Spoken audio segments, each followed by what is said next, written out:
नमस्कार. महाराष्ट्राच्या आरोग्य क्षेत्रात एक जबरदस्त संधी आलेली आहे.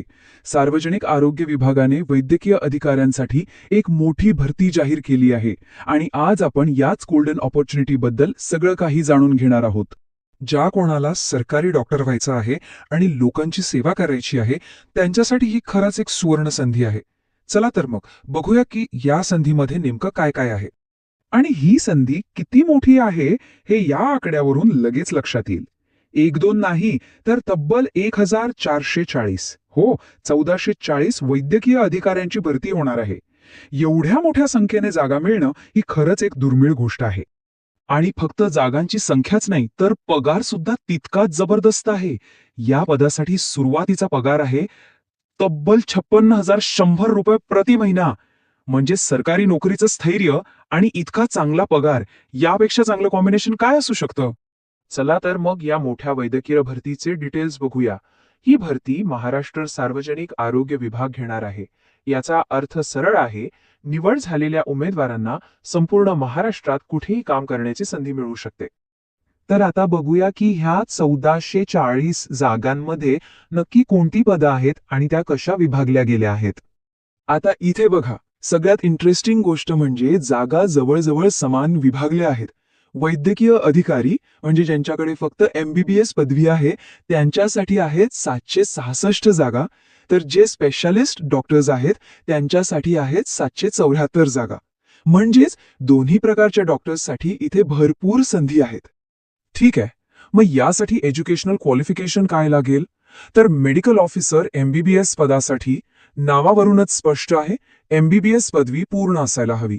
आणि स्पेशलिस्ट पदासाठी ज्या त्या विषयातली पोस्ट ग्रॅज्युएट डिग्री किंवा डिप्लोमा असणं आवश्यक आहे. बरं, शिक्षण तर झालं, पण याशिवाय अजून काही पात्रता निकष आहेत का? तर हो, आहेत. आणि त्यातला सर्वात महत्वाचा आहे तो म्हणजे वयोमर्यादा. चला त्याबद्दल बोलूया. तर अर्जदारांचं वय हे 20 मार्च 2026 या तारखेनुसार ग्राह्य धरलं जाईल. खुल्या प्रवर्गासाठी एज लिमिट आहे 18 ते 38 वर्ष. आणि हो, एक महत्वाची गोष्ट, मागासवर्गीय उमेदवारांसाठी नियमाप्रमाणे 5 वर्षांची सूट सुद्धा आहे.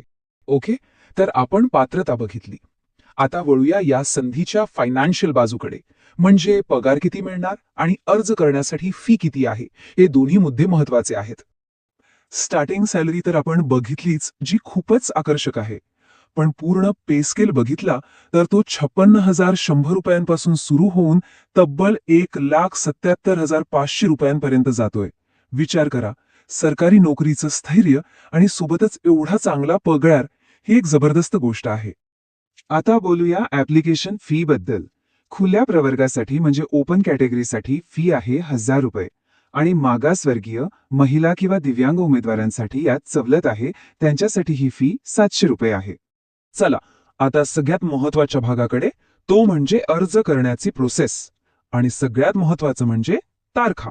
कारण सगळं काही बरोबर असूनही जर अर्ज वेळेत गेला नाही तर काहीच उपयोग नाही. तर बघूया हे कसं करायचं. ह्या तारखा आपल्या कॅलेंडरमध्ये लगेच मार्क करून ठेवा. ऑनलाईन ऍप्लिकेशन सुरू होत आहेत 27 फेब्रुवारी 2026 पासून आणि अर्ज करण्याची शेवटची तारीख आहे 20 मार्च 2026. ही तारीख अजिबात विसरू नका. तर अर्ज करायचा कसा? प्रोसेस खूप सोपी आहे. सगळ्यात आधी विभागाच्या ऑफिशियल वेबसाईटवर जायचं. तिथे जी अधिकृत जाहिरात किंवा नोटिफिकेशन आहे ते खूप काळजीपूर्वक वाचायचं. हा सगळ्यात महत्वाचा स्टेप आहे.